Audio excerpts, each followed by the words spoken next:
Anand Narasimhan joins me for the first question, the first answer. Has the Modi government lived up to its Sabka Saath, Sabka Vikas slogan? Anand, over to you. Well, this is like a KBC feel to this entire list of questions, because the respondents are so many, and the first question has to be the slogan of in Gujarat, Hunchu Gujarat, Hunchu Vikas, and that came out of the most popular or top of mind slogan of this government in terms of commitment, Sabka Saath, Sabka Vikas. So has this government in 3 years of its term lived up to it? Let's call up the numbers. How many say yes? 68% say yes, and overwhelming number 26% say no, 6% can't say, but the overwhelming number is 68%. They believe that Narendra Modi-led government has lived up to its promise of Sabka Saath, Sabka Vikas. So first step towards Kaun Banega Pradhan Mantri in 2019 is living up to a commitment. The takeaway therefore is that the opposition's Hindu majoritarian tag has not resonated, at least with those we've polled online. Let's go to question 2. Has India become less tolerant? Has India become less tolerant under the NDA? Anand, over to you again. Yes, I think once again this is a question everybody asks. This is an age of intolerance, and you had the Award Wapsi gang and so much of propaganda to try and create a sentiment or a sense of insecurity. But look what the majority say. The number of people who say India become intolerant is in a minority at 32%. 62% say no, India has not become more intolerant under Narendra Modi-led government, and 6% can't say. This is over 6 lakh respondents, so it's not a small number. So only a residual unease over free run for the fringe as of now. But that, you know, 31.6% is an important number. It's a very important number because we're only halfway in, and there have been instances of extremism which have peaked over the last 8 or 9 months. So who knows? If this is not reined in, if the fringe is not reined in, those numbers might change as we go along. There will be more of these surveys. Yes. Anand, number 3, do you believe that Modi government stand on triple talaq, Rohingyas, uniform civil code has strengthened secularism? Has it actually brought us together as one India? Over to you. Absolutely, and because these are issues that they talked about in their manifesto. Triple Talaq also swung a lot of votes for them in Uttar Pradesh. Was it just poll talk? We've got a debate lined up on the news hour because of Triple Talaq and the bill they want to bring in. Look at the number.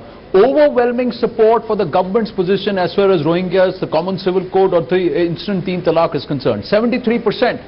Yes, they have worked towards strengthening secularism. 21% say no.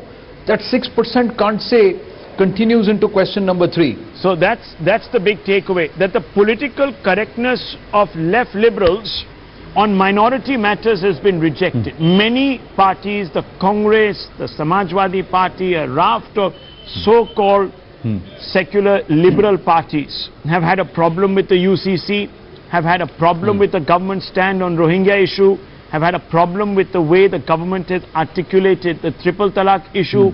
Maybe they've said this out of a sense of political correctness or appeasement, who knows? But it's not resonating with the responders. Let's go to the next one. Let's go to the next one, because this really is the most important issue. And that's the reason why I was saying that question number 2 could change fundamentally. Over to you. Do you believe that Ram Mandir is a major issue for 2019 general elections? Yes, go ahead. The question was, had to be about Mandir, because you've talked about Teen Talaq, you've talked about Common Civil Code. So, kya Mandir manifesto mein hona chahiye? That was a question. Is this going to be the agenda of 2019? Look at the number. The number says 34% say yes, but 55% say no. We don't want this to become the poll issue. Perhaps the reason why they relegated it into the latter pages and the back pages in 2014, the voter today, India today says, keep it there if you're not going to discard it off the manifesto altogether. Development, not dharam. That's the verdict. Development, not dharam, matters to the ordinary Indian who is voting. Very big message, even to individuals like Rahul Gandhi today, who runs to temples more often than not. So these are the messages that are coming out. There are no seeming contradictions, Nalinade, no seeming contradictions, because some would say that how is it that triple talaq, Rohingya, UCC has strengthened secularism, and you would think therefore that the mandir would be very large in the people's subconscious, but that hasn't happened. Rahul, in terms of cultural issues, there's a very clear rightward shift.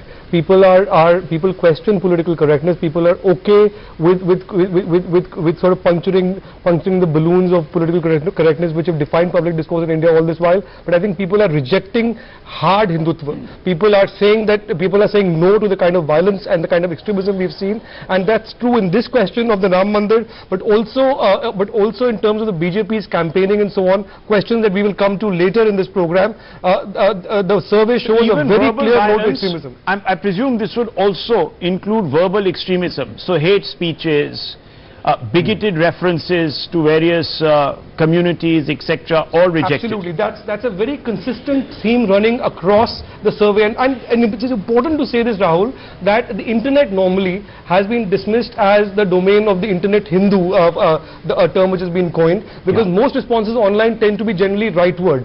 This survey is showing that politically, while India may be right-wing or may be turning right, it's got very clear responses on the extremism of the right.